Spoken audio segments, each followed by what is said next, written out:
사랑하는 여러분, 지난 한 주간 또 주님의 사랑 안에 거하셨습니까? 날씨가 조금 아침 저녁으로는 그래도 또 선선한 날씨가 있는 것 같습니다. 지난주부터 제가 우리 평화교회에서 목회 철학이 어떤 것인가, 하나님께서 어떠한 교회를 원하시는지에 대한 내용을 함께 나눴습니다. 하나님께서는 우리 교회뿐만이 아니라 우리의 가정과 일터를 경영하시는 분이십니다.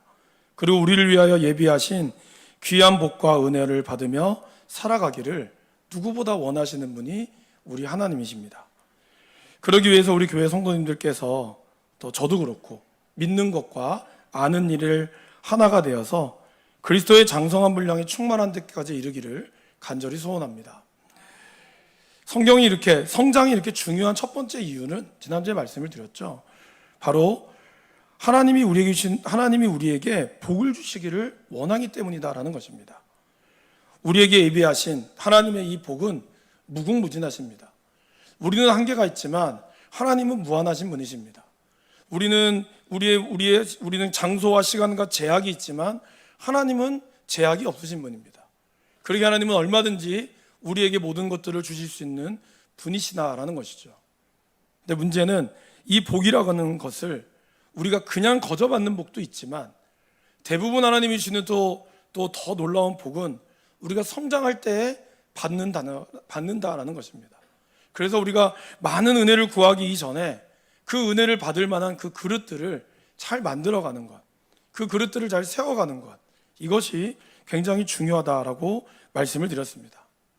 오늘 이제 이 두 번째 성장이 필요한 또 하나의 이유를 오늘 함께 나누기를 원합니다. 그것은 바로 어린아이가 되지 않아야 하기 때문이다라는 것입니다. 14절 말씀을 보시면 이는 우리가 이제부터 어린아이가 되지 아니하여. 왜 여러분 어린아이가 되지 않아야 할까요? 어떻게 보면 바울의 말은 사도 예수님의 말과 조금 모순이 있어 보이기도 합니다. 왜냐하면 예수님은 너희가 이 어린아이가 오는 것을 금하지 말라, 그리고 너희가 어린아이와 같이 되지 아니하면 천국에 들어갈 수 없다라고 말씀을 하셨어요. 근데 오늘 사도 바울은 어린아이와 같이 되면 안 된다라고 표현하고 있죠. 마치 모순되어지는 것 같은 이러한 말씀을 하신 이유는 무엇일까요? 우리는 어린아이들을 잘 압니다. 어린아이들은 참 순수하죠. 그리고 어린아이들은 정말 믿는 그대로 고지고대로 믿는 경향이 많죠. 그래서 아이들의 기도에 힘이 있다라고 얘기합니다. 왜냐하면 아이들은 정말 그대로 되어진다라고 믿거든요.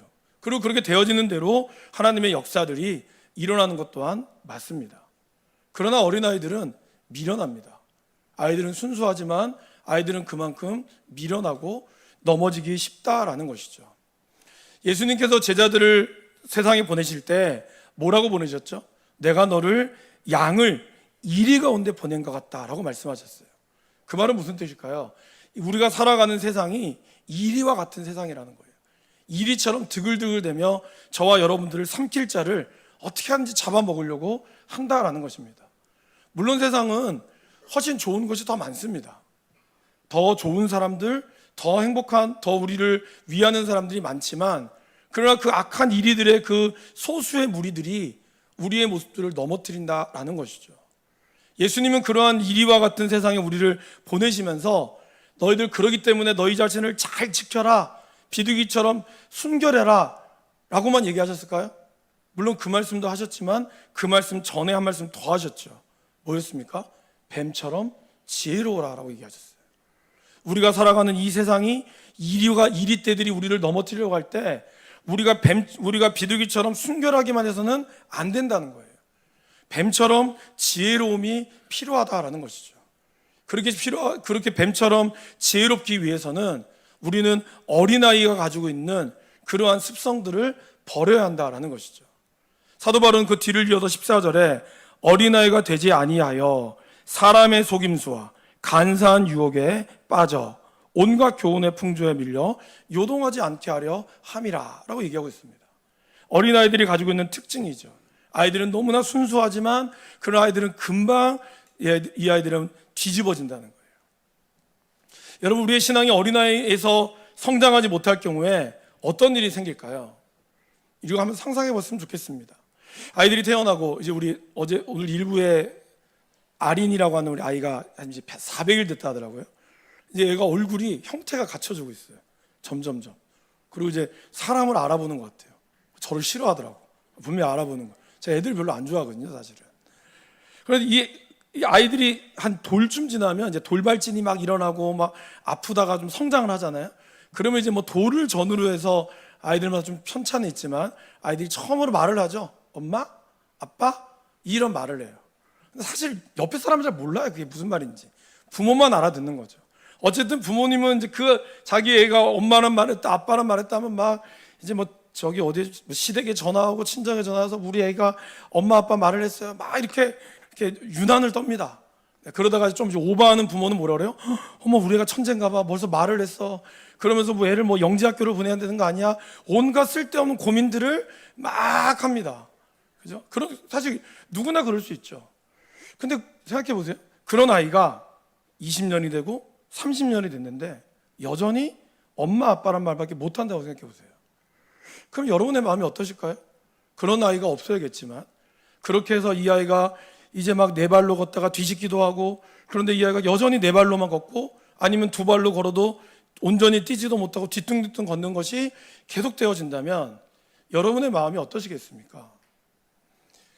변하지 않는 건 있죠. 정말 정상적인 부모라면 이런 아이를 보면서 그래도 사랑은 변하지 않죠. 오히려 내가 능력만 있으면 이 아이를 좋은 병원 아니면 좋은 한의사 아니면 어디 뭐 좋은 데 치료가 되는 곳이라면 어떤 곳이든지 데려가서 이 아이를 말을 트게 하든지 이 아이를 걷게 하든지 하려고 할 거예요.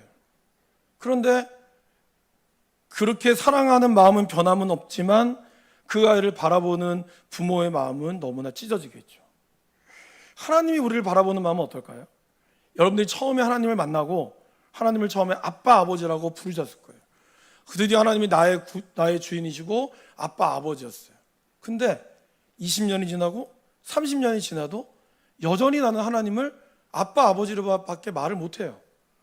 그 어떠한 말도 나에겐 할 수 있는 능력이 없어요. 여러분들이 돈이 많고 재력이 있어서 이 아이가 정말 네가 뭘 원하는 대로 뭐 의사가 되면 내가 병원을 차려줄 수 있고 네가 변호사가 되면 내가 건물을 지어줄 수 있고 아니면 네가 사업을 한다면 내가 사업을 해줄 수가 있고 네가 대학원을 가서 박사과정을 연다면 네가 미국으로 가든 어디로 가든 박사과정 다 해줄 수 있는 능력이 돼요. 근데 우리 아이가 그런 실력이 안 돼. 이 아이가 공부를 할 수 있는 실력이 안 되고 말을 할 수 있는 실력도 안 되고 부모가 돈이 많이 있어도 이 아이는 그 돈보다 500원짜리 사탕 하나만 여전히 좋아해요. 그러면 그 아이를 보면서 너는 참 욕심이 없는 아이구나 그렇게 이야기하시겠습니까? 부모 마음이 찢어지는 거죠. 하나님 마음이 그렇다는 거예요. 하나님이 여러분의 신앙이 어린아이에서 장성한 분량이 충만한 데까지 이르면 성장하면 제가 복을 받는다 그랬죠. 하나님이 주실 수 있는 무한한 능력으로 여러분들이 무엇을 하든지 하나님은 그것을 주님의 뜻 가운데 이룰 수 있는 능력은 갖고 계신데 그거를 받을 수 있는 나의 영적인 실력이 없는 거예요. 여전히 나는 엄마 아빠란 말밖에 못한다면 여러분 그렇다고 해서 하나님이 여러분을 향한 사랑이 변하진 않습니다. 하나님은 사랑해요. 여전히 여러분들을 위하여 이 땅에 오신 것이 맞고 여러분들이 죽을 때까지 여러분들은 하나님의 자녀로서 인침받습니다. 그러나 여러분들이 성장하지 못한 자녀를 보면서 마음이 찢어지는 것처럼 하나님의 마음이 찢어지게 된다는 거예요. 그러게 우리는 성장해야 한다는 것이죠. 성장을 통하여 하나님이 여러분에게 주시고자 하는 일들이 있기 때문이라는 거예요. 그리고 또 여러분, 사도 바울이 이야기했던 성장하지 못하면 이리들처럼 사람의 속임수와 간사한 유혹에 빠져서 우리가 요동치게 된다는 거죠. 특별히 여기서 요동치게 된다는 것은 바다 위에 떠 있는 배를 이야기합니다. 여러분 조그만 배나 큰 배나 다 떠다니죠. 그죠? 만약에 우리의 인생이 늘 잔잔한 호수와 같다면 사실 작은 배든 큰 배든 무슨 상관이 있겠습니까? 그렇잖아요. 그런데 여러분 어떻습니까? 갑자기 오는 너울성 파도가 우리를 휘몰아칠 때가 있어요. 우리 인생에 갑자기 잔잔한 파도가 어느 날 갑자기 너울성 파도처럼 우리의 낚시하고 있는 낚시꾼들을 확 휩쓸어 가듯이 갑자기 내 인생에 나도 모르게 예상치 못했던 파도가 나를 휩쓸어 갈 때가 있다라는 것이죠. 내 인생에 어려움이 온다는 걸 예상이 되지만 우리의 태풍이 내 예상을 뛰어넘는 엄청난 태풍이 우리의 영혼을 휩쓸어 갈 때가 있어요. 내가 감당도 안 되는 그럴 때 여러분, 이 작은 돛담배가 과연 그 파도를 견뎌낼 수 있을까요? 그것이 바로 요동친다는 뜻입니다. 작은 돛담배가 파도가 이리저리 요동치면 어떻게 될까요? 이리저리 흔들리다가 결국에는 파도가 뒤집어지게 되는 거죠. 그리고 그 배는 침몰하게 됩니다. 우리가 성장하지 못하고 어린아이와 같다면, 여러분의 인생이 어린아이처럼 아무 걱정 없이 우리가 70살, 80살 살면은 얼마나 좋겠습니까? 그런데 아시잖아요. 우리 인생이 결코 그렇게만은 끝나지 않는다라는 것이죠. 요동하는 파도, 언제 일어날지 모르는 파도, 일어난 걸 알면서도 나의 예측을 훨씬 뛰어넘는 인생의 파도가 있을 때 그거를 어떻게 뛰어넘어갈 수 있을까요? 물론 아무리 큰 배라도 파도를 이겨낼 수는 없습니다. 그럴 때 정박을 해야죠. 그러나 대부분의 큰 파도들은 웬만한 큰 배들은 웬만한 파도는 그냥 지나갑니다. 파도가 오는지 안 오는지도 모를 정도로 그런 크루즈와 같은 어마어마한 배들은 그것 가운데 가는 거죠. 제가 예전에 목포에서 제주도까지 가는 이제 배를 타고 제주도를 간 적이 있었습니다. 물론 뭐 날씨도 좋았지만 정말 그 배가 워낙 크니까 뭐 멀미도 나지 않고 그렇더라고요.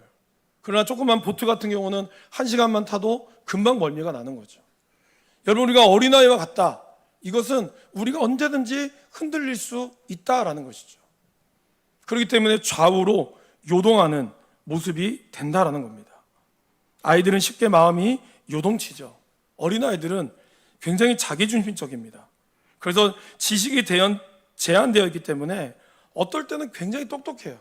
저희 아이들을 보면 이런 생각을 했단 말이야? 천재인가 봐. 그래서 그 다음 질문을 던지잖아요. 다 틀려요. 아, 얘가 정상이구나. 위로를 받는 거죠.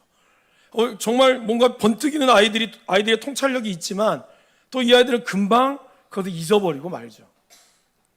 새가족분들도 마찬가지입니다. 우리 새가족분들이 신앙을 제가 폄하하는 게 아니라 새가족분들이 때로는 저보다 훨씬 더 통찰력 있는 말씀을 하실 때가 있고 정말 예상하지 못했던 질문을 주실 때도 있어요. 그럴 때면 굉장히 하나님이 주시는 지혜가 충만하다고 하지만 그러나 또 금방 요동치게 되는 것이죠. 왜요? 성장하지 않았기 때문에 그렇다라는 겁니다. 그러게 우리는 큰 배든지 작은 배든지 뜰 수 있지만 우리가 좀 더 우리의 인생의 파도를 잘 넘어가기 위해서는 저와 여러분들이 좀 더 우리의 믿음의 크기를, 신앙의 크기를 넓혀가야 한다는 것이죠. 그래서 우리의 인생의 그릇을, 하나님이 주시는 이 은혜의 그릇 점점점 넓혀가는 게 필요하다는 겁니다. 말씀과 기도의 어떤 분량뿐만 아니라 그것이 나의 삶의, 인생의 뜨거운 불기둥 가운데, 여러분 도자기도 그렇고요, 아니면 아주 날카로운 그런 칼도 어떻습니까? 대장간에서 뜨거운 불로 때려야 됩니다. 그리고 도자기 같은 경우는 몇천 도에 되는 그 온도에 가마솥에 집어넣어야 돼요. 집어넣어서 그것이 완전히 굳어질 때까지, 온전히 그 영롱한 빛을 낼 때까지 그 뜨거운 불의 온도를 견뎌낸다는 것이죠. 오늘 우리의 인생에서 하나님이 주시는 성장을 경험하기 위해서는 머리로만 알았던 말씀과 기도가 내 가슴으로, 나의 삶으로 그런 뜨거운 불기둥 가운데서, 그런 고난의 흔적 가운데서, 그리고 우리의 믿음의 교제 가운데서 날카로워지고 예리해지고, 그럴 때 그 한 번의 휘두름에 말씀의 권세와 우리의 능력이 있다라는 것입니다. 시험이 없지 않다라는 것이죠. 어느에게나 그 시험을 통하여 하나님은 우리를 성장시킨다는 겁니다. 여러분, 예수님께서도 40일 동안 시험을 당하셨습니다. 40일 동안 금식하시고 마귀로부터 시험을 당하셨습니다. 그 시험은 너무 강력한 시험이었어요. 굶주림 가운데 있는 자에게 돌이 떡이 되게 하고, 그 다음에 명예가 있는 자에게 뛰어내리라고 하고, 그것도 말씀으로 시험하셨어요. 그런데 예수님은 그 말씀으로 이겨내셨습니다. 심지어 귀신들도 여러분들이 알고 있는 성경을 안다 그랬어요. 귀신들도 하나님이 어떤 분인지를 안다 그랬어요. 아는 것이 중요한 것이 아니라는 겁니다. 우리의 아는 것이 우리의 가슴으로 나아가야 한다라는 것이죠. 우리가 아무리 제대로 알지 못하면, 어린아이처럼 순진하기만 하면 우리가 언제든지 잘못된 영적 파도에 요동치게 된다라는 것이죠. 그러면 우리가 성장할 수 있는, 하나님이 성장을 원하는 이유는 복주시기 위해서와 요동하지 않기 위해서라고 말씀을 드렸습니다. 그렇다면 우리는 어떻게 해야 성장할 수 있을까요? 15절 말씀해 보시면, 오직 사랑 안에서 참된 것을 하여 라고 표현하고 있습니다. 여러분, 여기서 중요한 건 그겁니다. 우리가 교회 사역을 많이 한다고 해서 내가 성숙해지는 것은 아니에요.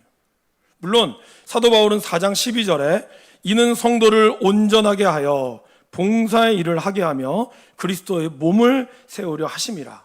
곧 그리스도의 몸을 세우기 위해서는 봉사의 일과 또 우리가 여러 가지, 그래서 하나님께서는 사도, 선지자, 복음 전하는 자, 목사와 교사로 삼으셨지만 그것이 다가 아니라는 거예요.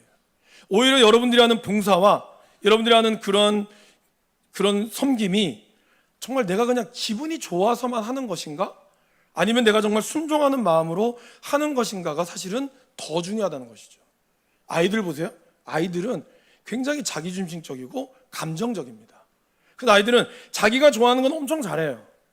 저희 집 애들도 이제 어디 놀러 간다 그러면 알아서 일찍 자고, 이거 숙제 안 하면 안 간다 그럼 알아서 숙제해요.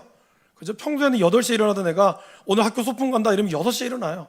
아이들은 자기가 좋아하는 거에 엄청 집중합니다. 그러나 자기가 좋아하지 않거나 억지로 해야 되는 일은 안 하죠. 이거는 미숙한 아이들이 그렇게 합니다. 그러나 성숙한 사람들은 그렇게 하지 않죠. 미숙한 사람들은 자기 소견에 옳은 대로 행합니다. 그러나 성숙한 사람들은 자기 소견에 옳은 대로 하는 게 아니라 하나님의 말씀에 따라 한다라는 것이죠. 우리의 사역들이 내가 기분이 좋거나 또 내가 이제 맞는 사람이면 신나게 하려는 경향이 있어요. 그래서 꼭 이제 물어보죠. 오늘 뭐 있습니다 하면 이제 어떤 분들 꼭 물어봐요. 문자가 와요. 목사님 오늘 누구 와요? 그걸 꼭 물어봐. 그걸 왜 물어볼까요? 그래서 누구 오면 안 오려고? 그러니까 우리는 그런 경향이 있어요.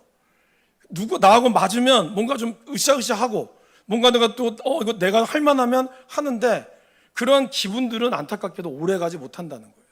우리의 감정이 그렇게 오래가지 못한다라는 겁니다. 그래서 성숙한 신앙은 자기의 소견이 아니라 하나님의 말씀에 따라 움직인다라는 겁니다. 나의 기분에 따라 움직이는 것이 아니라 머리와 가슴이 따로 놀지 않는다는 거예요. 우리는 그런 게 있죠. 머리로는 아는데 가슴이 안 돼. 분명히 머리로는 용서해야 되는 걸 알지만 가슴이 안 되는 거예요. 이거는 우리가 아직까지 미숙하다는 거죠. 물론 이 싸움이 평생 싸움입니다. 저도 마찬가지입니다. 우리는 이 싸움을 평생 해야 돼요. 머리로 아는 신앙이 가슴으로 와서 가슴으로 아는 신앙이 내 손과 발로 가기까지 10년이 걸리는 분도 있고 20년이 걸리는 분도 있어요. 아니 죽을 때까지 못하는 분들도 있어요. 그러나 여러분, 이것이 우리가 온전히 이루어질 때 우리 안에 진정한 성숙과 그리고 그럴 때 우리는 비로소 흔들리지 않는 그런 신앙의 성장이 이루어지고 있다라는 것입니다. 그러게 우리는 말씀을 읽을 때 이 말씀이 머리로만 내가 지식으로만 대하고 있는 것은 아닌지를 봐야 한다는 것이죠. 이 말씀이 나의 가슴으로 나의 영혼으로 내가 들어가고 있는지를, 그리고 이 말씀이 내 삶을 이끌어 가도록 내가 기도하고 있는지를 물어봐야 한다는 거예요. 그래서 여러분, 말씀이 여러분에게 불편할 때 그 말씀이 여러분에게 힘이 되는 겁니다. 말씀이 나한테 그냥 편하기만 하고 듣기만 좋다면 그것은 여러분의 신앙을 다시 한번 봐야 돼요. 물론 그런 말씀도 있죠. 기분 좋은 말씀도 있지만 때로는 이 말씀이 나의 삶과 부딪혀도 불편해요. 이것 때문에 듣기 싫어져요. 그러나 그 듣기 싫은 말씀이 우리 삶을 나를 치시고 나를 깨쳐서 나가는 겁니다. 여러분, 이 말씀을 전할 때 가장 불편한 사람이 누굴까요? 접니다. 제가 제일 불편해요, 사실은. 왜냐하면 저도 이렇게 살지 못하고 있거든요. 이렇게 살아내야 되는 걸 누구보다 말씀을 준비하면서 알면서도 내 안에 있는 그런 자아가 나를 사로잡고 있는 거를 보는 거예요. 설교 준비 시컷 하고 와서 집에 가서 화가 확 올라올 때가 있어요. 그러면 진짜 자괴감을 느끼는 거죠. 설교를 준비하는 내가 아직까지 아무것도 안 되는구나. 그 불편함 속에서도 해할 수밖에 없는 상황 가운데 부딪히면서 나가는 것이죠. 신앙은 여러분 그런 겁니다. 물론 우리가 마냥 좋을 수도 있습니다. 그러나 때로는 우리의 불편한 가운데서도 우리가 불편한 가운데서도 말씀 가운데 나타나고 한 걸음 나가야 하는 것이죠. 다시 이야기하면 성장하는 사람은 나의 객관화가 잘 돼 있는 사람이라는 거예요. 좀 더 쉽게 얘기하면 성장하는 사람은 자기 회개가 잘 이루어진 사람이에요. 잘못을 많이 했다는 뜻이 아닙니다. 나의 삶 속에서 하나님의 말씀에 아주 민감하게 반응하기 때문에 어느 하나하나에까지도 나의 삶이 하나님 앞에 자연적으로 뉘우쳐지고 회개하게 되는 것이죠. 그래서 나의 객관화가 잘 되어 있는 사람은 쉽게 무너지지 않습니다. 왜냐하면 주제 파악을 할 줄 알거든요. 나의 믿음의 분량을 알거든요. 그래도 내가 할 수 있는 건, 내가 할 수 없는 것을 잘 구분할 수 있습니다. 그것이 우리의 삶에 필요하려면 우리가 성장해야 한다는 것이죠. 성장해야 내가 무엇을 할 수 있고 내가 무엇을 할 수 없는지를 안다는 거예요. 돈을 벌어보지 않으신 분들은 사실 돈의 개념이 잘 없죠. 제 아내는 돈을 결혼할 때 잠깐 벌고 그 다음엔 돈을 벌어본 적은 없어요. 어느 날 저희가 차를 이제 교회 사역에서 필요해서 차를 구입해야 되는 상황이 생겨서 차를 이제 사러 갔는데, 저는 저의 재산을 제가 알고 있잖아요. 그래서 이 돈이 너무 비싼 거예요. 제 아내는 너무나 순진난만하게 여보 이거 사, 얼마 안 하잖아. 소리 확 올라왔는데 말을 할 수 없고. 그런 거지. 우리 애들아 돈이 없다. 아버지 제 통장에 10만 원 있는데 드릴까요? 그걸로 사세요. 아이들 개념이 없거든요. 아이들 순수한 거예요. 너무 좋지만 세상 물정을 모르는 거죠. 그게 나쁘다고 볼 수는 없어요. 그죠? 그러나 여러분, 우리가 살아가는 세상에서 우리가 이런 분별력들이 필요하려면 성장해야 한다는 겁니다. 그렇게 나의 객관화, 믿음 좋은 사람이 사기를 많이 당한다 이런 얘기 들어보셨죠? 네, 믿음 좋은 사람이 사기 많이 당한다고. 왜? 믿어서 사람을 하도 잘 믿어가지고 다 믿는 거예요. 참 감사한 일이겠지만, 믿음이 있어서 감사한 것 같지만 사실은 반쪽짜리 믿음인 거죠. 왜냐하면 믿는 것과 아는 것이 하나가 되어야 한다는 거예요. 분별해야 한다는 겁니다. 그죠? 그러지 못하면, 그래서 귀가 얇은 사람이 늘 여기 갔다 저리 갔다, 여기 좋으면 이거 좋다, 저기 좋으면 저거 좋다, 그러다가 아무것도 못 사고 그냥 끝나버리는 일이 많은 거죠. 믿음은 여러분 성품이 또 귀가 얇은 거는 좋을지 모르지만 믿음은 그렇게 살면 안 돼요. 믿음은 하나님의 말씀이 정말 그러한가 기도 가운데 무릎 꿇고 성장하며 깨달아져야 한다는 거죠. 분별할 수 있어야 한다라는 것입니다. 그래야 우리가 좌우로 흔들리지 않고 요동치지 않는다라는 것입니다. 그럼 우리가 진리 가운데 필요한 건 뭘까요? 바로 진리와 사랑이다라고 15절 말씀은 우리에게 이야기합니다. 사랑 안에서 참된 것을 하라. 여기 가지고 있는 번호가 있죠. 사랑의 번호가 있고 참된 것의 번호가 있는 분들은 보시면 사랑 안에서 자라자, 그리고 또는 참된 생활을 하자. 영어 성경에는 참된 말을 하자라고 표현하고 있습니다. 우리가 어린아이와 같은 신앙에서 장년으로 성년으로 넘어가는 신앙의 가장 중요한 것은 정직성입니다. 내가 얼마나 정직하냐, 내 자신을 정직하게 이야기할 수 있고, 그리고 그것이 사랑을 바탕으로 한 진리가 있어야 한다라는 것이죠. 그래서 우리의 말은 그리스도의 사랑이 담겨져 있어야 합니다. 신앙생활은 속도보다는 방향이 더 중요해요. 빨리 믿음생활 빨리 하고 빨리 직분을 받는 게 중요한 게 아니라 내가 지금 어떠한 방향으로 가느냐, 이것이 중요하다는 거죠. 그렇기 때문에 사랑 없이 진리를 쫓아서도 안 되고 진리 없이 사랑을 쫓아서도 안 됩니다. 말씀을 많이 알지만 그 말씀을 가지고 다른 사람을 공격하는 말로 쓴다면 그 사람은 미성숙한 거죠. 사랑은 많은데 말씀이 약해요. 그래서 인간적으로만 대해요. 그분도 미성숙한 거죠. 우리의 사랑은 언제나 그리스도의 사랑 안에 머물러야 하는 것이고, 그리스도의 사랑 안에 우리의 말씀이 들어가게 된다는 것입니다. 그러게 우리에 있는 말씀을 우리 삶 가운데 온전히 이끌어가고 기도가 우리의 삶을 이끌어가도록 해야 한다는 것이죠. 특별히 오늘 말씀은 어떻습니까? 말씀은 하나님의 말씀이지만 동시에 말씀은 우리의 삶을 변화시키는 것이 바로 말씀이다라는 거예요. 디모데후서 3장 16절 17절 말씀을 함께 읽어보겠습니다. 모든 성경은 교훈과 책망과 바르게 함과 의로 교육하기에 유익하니 이는 하나님의 사람으로 온전하게 하며 모든 선한 일을 행할 능력을 갖추게 하려 함이라. 그래서 말씀이 하나님의 사람을 온전하게 만들어 변화시킨다고 그랬어요. 그리고 말씀이 능력이 있다고 얘기했어요. 사도 요한, 별명이 우레의 아들이었죠. 한마디로 뭐죠? 한 성깔 한다는 뜻입니다. 그런데 그가 말년에 그의 별명은 뭔지 아십니까? 사랑의 사도였어요. 그는 누구보다 인내했고 누구보다 참을 줄 아는 사람으로 바뀌었습니다. 우리가 알고 있는 사도 바울도 한 성과를 했죠. 사도 바울은 예수님을 믿고 나서도 그의 멘토와 같은 바나바와 함께 1차 전도여행을 갔습니다. 1차 전도여행 갔는데 거기서 중간에 바나바의 조카인 마가가 막 영적 전쟁이 일어나고 귀신이 쫓아나고 이러고 무서워가지고 중간에 낙오돼 버린 거예요. 나 다시 올랍니다. 그래서 선교 중간에 빠져버렸어요. 시간이 흘러서 2차 선교 여행을 준비할 때 바나바가 바울에게 제안을 하죠. 우리 마가가 많이 철들었다고, 얘가 많이 좋아졌으니까 데려갑시다. 근데 바울이 어떻게 했어요? 그럼요, 우리 형님이 가자고 하는데 가야죠. 이렇게 얘기했을까요? 천만의 말씀입니다. 절대로 안 됩니다. 한번 싹수가 노란 놈은 끝까지 안 됩니다. 원래 바나바란 이름의 뜻이 위로의 아들이라는 뜻이거든요.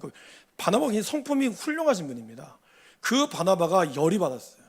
그래서 성경에 이렇게 나오죠. 심히 피차 다투어 갈라섰다는 거예요. 그래서 바나바는 구브로로 마가를 데리고 내려갔고 바울은 실라를 데리고 2차 선교여행을 떠났습니다. 그것이 바로 바울이었어요. 우리 지금으로 치면 제가 총회장 목사님한테 따지는 게 바울이 베드로에게 따졌던 겁니다. 우리 서화정 교수님인데 총장님한테 따지는 거랑 같은 거예요. 베드로가 할례 받은 사람이랑 떠났을 때 바울이 거기다 손찌검하고 대놓고 욕했거든요. 어떻게 당신 그럴 수 있냐고. 나이 차이도 많이 나는데 바울은 그런 사람이었습니다. 자기가 아니라고 생각하면 아닌 거예요. 그렇게 대쪽같이, 어떻게 보면 대쪽같지만 굉장히 성질이 지랄 같죠. 그런 바울이 그의 말년쯤에 됐을 때 그가 그렇게 쫓아냈던 마가를 디모데를 통하여 데리고 오라고 합니다. 마가를 데리고 와라. 그가 나의 일에 너무 유익한 사람이다. 성경은 마가랑 어떻게 바울이 이렇게 다시 만나게 된지는 기록하지 않아요. 그러니까 우리는 상상할 수가 있죠. 그가 그 세월 동안 바울이 다듬어져 갔다는 겁니다. 어떻게 해요? 말씀이 그를, 기도가, 그리고 복음의 선교가 그를 다듬어져 갔다는 거예요. 여러분, 우리가 예수 안에서 변하지 않는 사람이 없다. 제가 늘 말씀드렸죠. 예수 안에서 변하지 않는 사람이 어떤 사람이라고요? 기적적인 사람이라고. 그런 사람이 기적인 사람이에요. 주님을 믿고 변화가 되지 않는 것은 변화가 되지 않는 게 기적인 거지, 예수님을 믿고 변화가 되는 것은 당연한 겁니다. 물론 이런 분도 있죠. 성격 안 변해요. 교회 다녀도 성격은 안 변하더라고요. 근데 그건 우리말이고, 하나님께서 물론 우리에게 고유하게 주시는 성격이 있습니다. 우린 그걸 영어로 퍼스널리티라고 하죠. 이건 고유한 성격입니다. 어쩌면 이거는 하나님이 주시는 선물이기 때문에 우리가 그냥 그대로 갈 수 있지만 그 안에 우리가 바뀌는 것이 있죠. 우린 그걸 성품이라고 하죠. 그걸 영어로는 캐릭터라고 합니다. 성품은 바뀐다는 거예요. 어쩌면 우리의 급한 성격이 복음을 위해서 일할 수 있는 성품으로 바뀌는 것이고요. 우리의 어떤 이렇게 막 빠릿빠릿한 모습들이 어쩌면 우리가 어떤 일을 감당함에 있어서 감당할 수 있는 힘으로 하나님은 빚어가신다는 거죠. 그것이 어떻게 가능할까요? 바로 예수 안에서 우리가 성장할 때, 하나님이 만들어갈 때 가능하다라는 것입니다. 그러게 사랑하는 여러분, 우리가 정말 주님 안에서 우리가 함께 끊임없이 주님이라면 어떻게 하실까? 이거를 물으며 나아가야 한다는 거예요. 완벽한 사람은 아무도 없습니다. 완전한 사람은 이 땅에 아무도 없어요. 완전한 사람은 예수님밖에 없습니다. 우리 모두 공사 중인 인생입니다. 끊임없이 우리는 우리의 인생을 다듬어가며 빚어가며 가는 것이죠. 여러분, 농구선수, 농구를 안 좋아하셔도 한 번쯤 들어보셨을 만한 선수가 있죠. 마이클 조던. 아시죠? 네. 마이클 조던도 코치가 있다는 사실 아십니까? 세계에서 농구를 그렇게 잘하는 사람도요, 농구 연습할 때는 그에게는 전담 코치가 있습니다. 그래서 그의 폼을 지적하고요, 그리고 그의 슛을 지적해요. 세계적으로 바이올리니스트나 세계적인 음악가들도 다 자기를 객관적으로 봐주는 사람들이 있어요. 하물며 우리가 신앙생활 40년, 50년 그거 했다고 해서 우리가 과연 내가 다 성장했다고 이야기할 수 있을까요? 우리보다 연약할 수밖에 없다라는 것입니다. 그러게 우리는 서로 사랑 안에서, 공동체 안에서 움직이며 나아가야 한다라는 것이죠. 또 우리의 몸은 뇌로부터 오는 어떤 명령을 따라 움직이는 거죠. 그래서 아무리 건강한 사람도 뇌가 정지되면 그 사람은 평생 식물인간으로 살 수밖에 없습니다. 그렇다면 우리의 뇌는 뭘까요? 바로 예수 그리스도시죠. 교회의 뇌는 예수 그리스도시죠. 그분의 말씀 앞에, 그분의 명령을 따라 우리가 자라고 움직여야 됩니다. 그런데 우리의 몸이요, 어느 한쪽만 자라면 우리는 뭐라 그러죠? 비정상이라고 이야기합니다. 손이 다른 사람보다 내 팔보다 2배가 긴다거나, 다리가 한쪽 다리가 더 길 때 자리가 팔이 멋있네요 이렇게 얘기하지 않죠. 비정상이라고 얘기하는 거죠. 교회라고 하는 이 공동체, 그거는 어느 한 사람의 신앙만이 뛰어나서 움직이는 게 아니라 모두 각자의 도움을 받음으로 연결된다는 것이죠. 우리의 세포와 뼈와 뼈들이 어느 한쪽만 자라면 안 되잖아요. 이 뼈들이 자라면 근육도 같이 자라줘야 되고 피부도 같이 자라야 근육이 우리 뼈가 우리를 뚫지 못하게 되는 거죠. 오늘 성경은 이야기합니다. 그에게서 온몸이 각 마디를 통하여 도움을 받음으로 연결된다고. 우리는 각자의 도움을 받으며 자라는 것이죠. 아이들이 새 가족이 태어난다거나 아니면 결혼했을 때 새로운 새 신랑과 새 신부를 맞을 때 집안의 분위기가 달라지죠. 그렇죠? 그리고 그 사람들을 중심으로 움직입니다. 평소에 딸한테 말을 이렇게 농담처럼 심하게 했던 아버지도 막상 사위가 오면 점잖게 딸아 이렇게 얘기하잖아요. 평소에는 막 그렇게 아들한테 막 야 이 자식아 했던 엄마도 며느리가 오면 우리 아들 이렇게 하면서 그 아들이 그러잖아요. 엄마 왜 그래? 평소에 왜 안 하던 짓해? 가만히 있어. 이렇게 얘기하잖아요. 우리가 뭔가 교회라는 공동체들도 새 가족이 오시거나 그럴 때 교회 분위기가 달라져야 한다는 거죠. 달라질 수밖에 없다라는 겁니다. 그러면서 뭔가 그거를 중심으로 이루어지고 나아가야 한다는 것입니다. 서로 자극을 받는 거죠. 우리가 새 가족들을 가르친다라고 하지만 사실 새 가족들에게 자극을 받는 거죠. 아이들을 통하여 우리가 자극을 받듯이, 우리 아이들을 통하여 이 아이들의 모습을 통하여 내 신앙의 자극을 받듯이 우리들도 그러면서 끊임없이 성장과 성숙을 거듭해 나가야 한다라는 것입니다. 그럼 성장의 끝이 어딜까요, 여러분? 사실 성장의 끝은 없습니다. 그런데 그래도 우리가 굳이 성장했다고 이야기를 하는 걸 이야기하면 아마 여러분의 인생을 좀 보시면 알 것 같아요. 여러분의 자녀들이 드디어 독립을 하게 됐을 때, 뭐 결혼을 했든지 아니면 그냥 혼자 어떤 독립을 해서 직장을 했을 때 우리는 비로소 그 자녀를 지금 다 컸다 이렇게 표현하지 않습니까? 영적인 것도 마찬가지입니다. 어떤 한 성도가 전도가 되어서 성장을 했어요. 그리고 성도님이 누군가를 전도하고 그리고 그분을 전도했을 뿐만 아니라 그분에게 말씀을 좀 가르쳐주고 그분들을 삶으로 잘 이끌어갈 때 우리가 비로소 그 사람이 성장했다라고 볼 수 있다는 거예요. 우리는 그런 성장을 하고 있습니까? 꼭 우리 교회를 전도했다는 뜻이 아닙니다. 여러분들이 누군가에게 복음을 전할 수 있는 사람, 그 사람을 말씀으로 양육할 수 있는 그러한 사람, 그리고 그 사람이 어떤 신앙적인 문제를 기도를 여러분에게 부탁할 수 있는 사람, 그런 사람이 있을 때, 그리고 그런 것을 내가 내 스스로 찾아갈 수 있을 때, 그죠? 내 믿음의 분량에 맞게 그럴 때 성장하게 된다라는 것이죠. 그것이 바로 성경이 이야기하는 사랑 안에서 스스로 세워져 가는 거예요. 제가 우리 교회 오면서 저에게도 면접을 하셨을 때도 제가 말씀을 드렸고 제가 설교 가운데도 4년 동안 계속 말씀드렸던 말씀이 있죠. 저는 다음 세대와 양육 그리고 선교에 대한 관심이 많습니다. 이것이 제가 지금까지 저희가 목회를 해오면서 저의 많은 목사님들로부터 배워왔던 것이고 제가 공부를 하면서 배워왔던 제 나름대로의 결론입니다. 물론 앞으로 형태가 바뀔 수는 있을 거라고 생각합니다. 근데 이게 제 혼자는 안 된다는 거죠. 저희 몸에도 한계가 있고요, 저의 능력에도 한계가 있고요, 무엇보다 저는 예수님이 아닙니다. 그러기 이것을 우리는 온 교회가 함께 가기를 원한다는 것이죠. 주보에 광고는 나오지 않았지만 이번 토요일 날 제 남선교회에서 전도를 나갑니다. 팔도시장으로. 여러분 쉽지 않습니다. 네. 보통 이제 어떤 교회들지 전도 나가면 여자들만 간다, 남자들은 바빠서 안 간다, 이런 인식들이 좀 있으신데 물론 그것도 맞죠. 근데 제가 이 남성교회에게 요구한 게 아닙니다. 그분들 스스로가 고민하고 그러면서 팔도시장으로 가는 거예요. 처음 가니까 두려우니까 전도부가 같이 도와주긴 하겠으나 그러나 그 복음의 발걸음들을 열었다는 게 너무 중요한 거죠. 또 한 여전도에서는 또 어느 선교 지역들을 섬기면서 또 그 선교 지역을 가기를 또 꿈꾸고 있다고도 들었어요. 제가 이 두 이야기를 들으면서 너무 가슴이 벅찼어요. 여러분 이게 진짜 하나님이 원하시는 모습이거든요. 제가 자꾸 캄보디아를 간다고 하니까 목사님은 캄보디아에 올인하는 것보다 여러분 오해 안 하시면 좋겠어요. 저는 캄보디아를 제가 꿈꾸고 있지만 우리 교회가 캄보디아뿐만 아니라 다른 교회, 다른 여러분들이 원하시는 기도하는 가운데 여러분들 스스로가 통영으로 여전교회가 가고 또 남해로 가고 여러분들이 복음이 전해질 수 있는 곳에 두세 명이라든지 함께 여전교회 같이 가서 친교 모임으로 가든 그렇게 해서 선교가 이루어지기를 저는 누구보다 바라고 있습니다. 그렇게 할 때 하나님의 교회가 움직여지는 거거든요.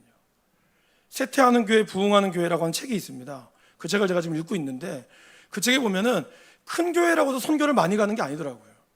오히려 부흥하는 교회는 교회의 규모와 상관없이 스스로 구역 안에, 선교 안에 움직이는 거예요. 왜? 목사님의 목회 철학이 잘 들어가면, 어쩌면 아직까지 저의 목회 철학이 저와 여러분들과 잘 공유되지 않았다고도 생각이 듭니다. 그러게 제가 또 이 시간들을 만드는 이유기도 하죠. 우리는 끊임없이 성장해야 됩니다. 우리는 끊임없이 복음에 대한 사명을 감당해야 한다는 것이죠. 그것이 어떤 목사님이 시작하니까 우리가 하자, 이 차원이 아니라 어릴 때는 그게 가능하죠. 그러나 성장하면 어떨까요? 목사님의 의도나 아니면 하나님의 뜻을 알면 그렇게 하지 않아도 우리가 뜻을 맞춰서 같이 복음의 사역을 감당하는 것. 이렇게 될 때 교회는 움직여지게 되는 거예요. 우리는 숫자가 작아서 여기 나오죠, 여러분. 지체의 분량대로 역사한다고. 많아서 역사하는 게 아니에요. 분량대로 역사하는 거예요. 2명이면 2명에 맞게 하는 거고 3명이면 3명에 맞게 하는 거예요. 자꾸 뭔가 분량이 많아야, 숫자가 많아야 된다고 생각하는데 그렇지 않습니다.